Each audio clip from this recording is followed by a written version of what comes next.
நீலகிரி மாவட்டத்தில் பெய்த கனமழையால் காட்டேரி அணை நிரம்பி அருவி போல் கொட்டியது. குன்னூர் சுற்றுவட்டார பகுதிகளில் கடந்த சில தினங்களாக கனமழை பெய்து வந்தது. குன்னூர் பகுதியில் சராசரி மழையை விட கோடை மழை அதிக அளவு பெய்ததால் அப்பகுதியில் உள்ள அணைகள் நிரம்பி வழிந்தது.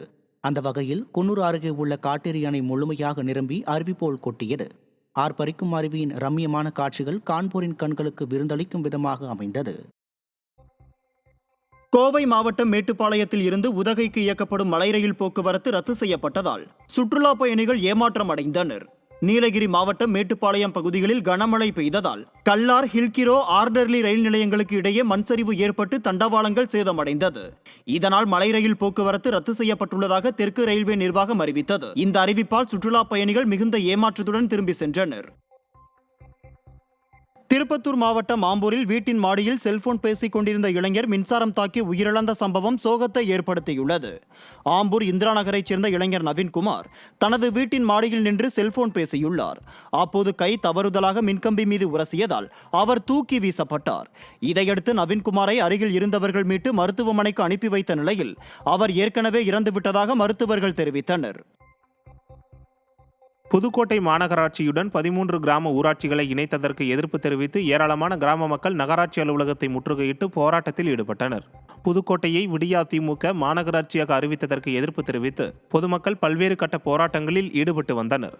100 நாள் வேலைவாய்ப்பு பறிபோகும், வீட்டு வரி பன்மடங்கு உயரும் உள்ளிட்ட பல்வேறு பிரச்சனைகள் இருப்பதால் தங்கள் ஊராட்சியை மாநகராட்சியுடன் சேர்க்கக்கூடாது என வலியுறுத்தி 500க்கும் மேற்பட்ட பெண்கள் புதுக்கோட்டை நகராட்சி அலுவலகத்தை முற்றுகையிட்டு போராட்டத்தில் ஈடுபட்டனர். நகராட்சியில் வேண்டாம் மாநகராட்சியின் தீர்மானம் நிறைவேற்ற கோரி ஒவ்வொருத்தரும் மனு கொடுக்குறதா திட்டமிட்டு இன்றைக்கி வந்திருக்கிறாங்க.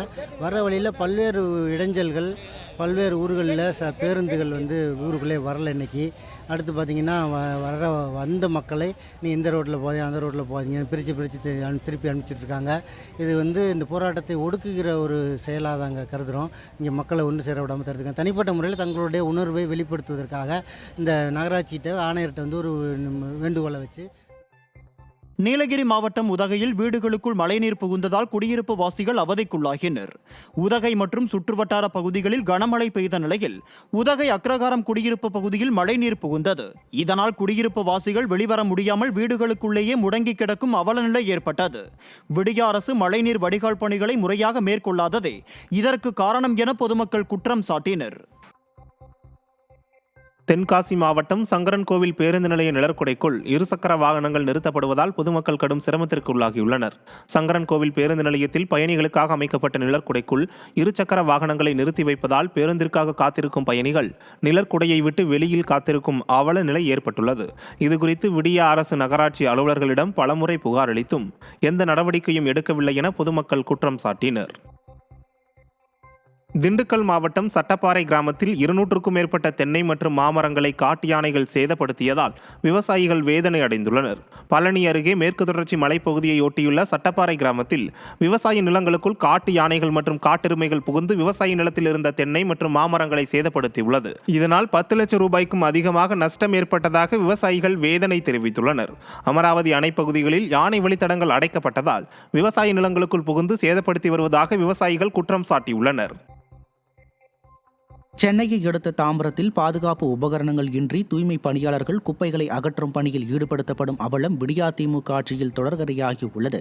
விடியா அரசு பாதுகாப்பு உபகரணங்களை வழங்காமல் தூய்மை பணியாளர்களுக்கு அநீதி இழைத்து வருவதாக பொதுமக்கள் குற்றம் சாட்டியுள்ளனர். தமிழகத்தின் 2வது சிறந்த மாநகராட்சியாக தேர்வு செய்யப்பட்டுள்ள தாம்பரத்திலேயே இந்த அவலநிலை என்றால் பிற பகுதிகளின் நிலை என்னவாக இருக்கும் என கேள்வி எழுப்பியுள்ளனர்.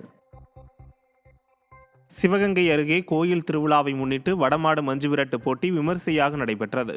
காளையார் கோவில் அடுத்த நாவல் கனியான்மடம் கிராமத்தில் உள்ள சுப்பிரமணிய சுவாமி திருக்கோயில் வைகாசி விசாக திருவிழாவை முன்னிட்டு வடமாடு மஞ்சு விரட்டு போட்டி நடைபெற்றது.